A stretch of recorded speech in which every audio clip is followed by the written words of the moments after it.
Hi friends, welcome to ROJAS COOKING. இன்னைக்கு நம்மளோட சேனல்ல ஒரு 3 meal cake recipe தான். Chocolate Tresleches cake recipe தான் பார்க்க போறோம்.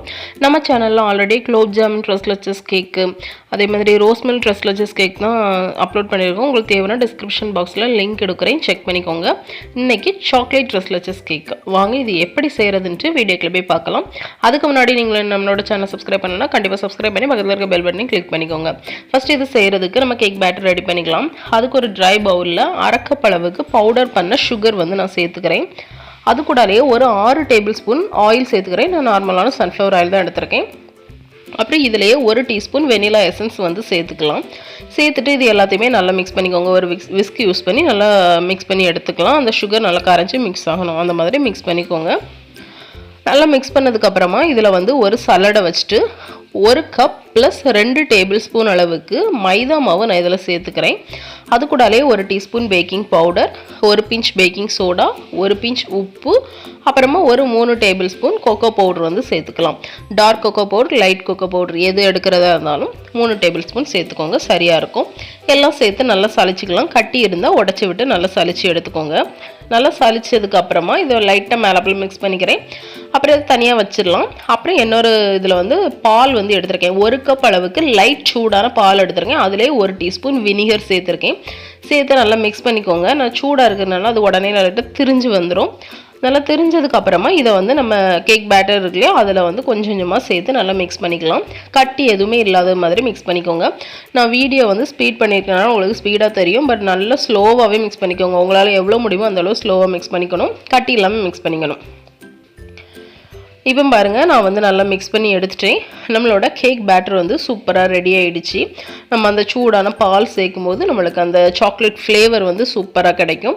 இனி இதை வந்து நம்ம வந்து டின்னில் வந்து மாற்றிக்கலாம். நான் வந்து ஒரு 6 இன்ச் அளவுள்ள டின் எடுத்திருக்கேன். அதில் ஆயில் அப்ளை பண்ணி பட்டர் பேப்பர் போட்டு வச்சுருக்கேன். இதில் நம்மளோட கேக் பேட்டர் நம்ம சேர்த்துடலாம். இனி இதை வந்து 10 நிமிஷம் ப்ரீஹீட் பண்ண அவன் அப்படி இல்லைனா குக்கரில் உள்ள வச்சுட்டு ஒரு 50 to 55 மினிட்ஸ் பேக் பண்ணி எடுத்துக்கலாம். அவனாக இருந்தால் 180 டிகிரி செல்சியஸ், குக்கரில் கடாயில் வைக்கிறதா இருந்தால் லோ ஃப்ளேமில் வச்சுக்கோங்க. இது எக்லெஸ் கேக்குங்கிறதுனால நம்மளுக்கு கொஞ்சம் டைம் எடுக்கும். அதனால் ஒரு 50 to 55 மினிட்ஸ் வரை ஆகும். இப்போ எனக்கு வந்து சரியாக ஒரு 55 நிமிஷம் ஆச்சு. 55 நிமிஷம் கழிச்சு நான் எடுத்துகிட்டு வந்துட்டேன். நல்லா வந்திருக்கு. வெந்துட்டான்னு பார்க்குறதுக்கு ஒரு டூத் பிக்கை குத்தி பார்த்தீங்கன்னா நம்மளுக்கு மாவு ஒட்டக்கூடாது.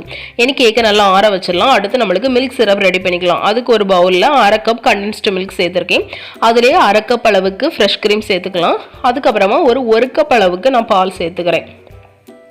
நீங்கள் வந்து எவாப்ரேட்டட் மில்க் எடுக்கிறீங்க அப்படின்னா அரை கப் சேர்த்தா போதும்.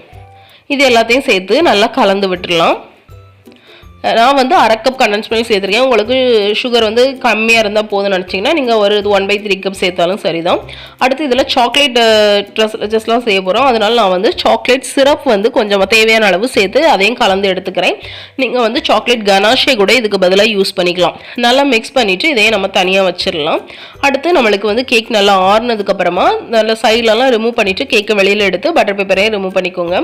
இனி இதை வந்து எந்த ட்ரேயில் வந்து நீங்கள் செய்ய போகிறீங்களோ அதில் வந்து நம்ம இதை வச்சுட்டு ஒரு ஃபோர்க் யூஸ் பண்ணி நல்லா குத்தி விட்டுக்கோங்க. அப்போ நம்மளுக்கு வந்து அந்த மில்க் சிரப் வந்து உள்ளே இறங்குறதுக்கு வந்து நல்லா யூஸ்ஃபுல்லாக இருக்கும். அதனால ஒரு ஃபோர்க் யூஸ் பண்ணி நல்லா சுற்றி எல்லா சைடும் நல்லா குத்தி விட்டுக்கலாம். நல்லா குத்தி விட்டதுக்கு அப்புறமா இதில் வந்து நம்ம ரெடி பண்ணி வச்சுருந்தா அந்த மில்க் சிரப் 3 மில்க் சிரப் இருக்கு இல்லையா, அதை வந்து நம்ம வந்து சேர்த்துக்கணும். ஃபஸ்ட்டு கொஞ்சமாக சேர்த்துக்கோங்க.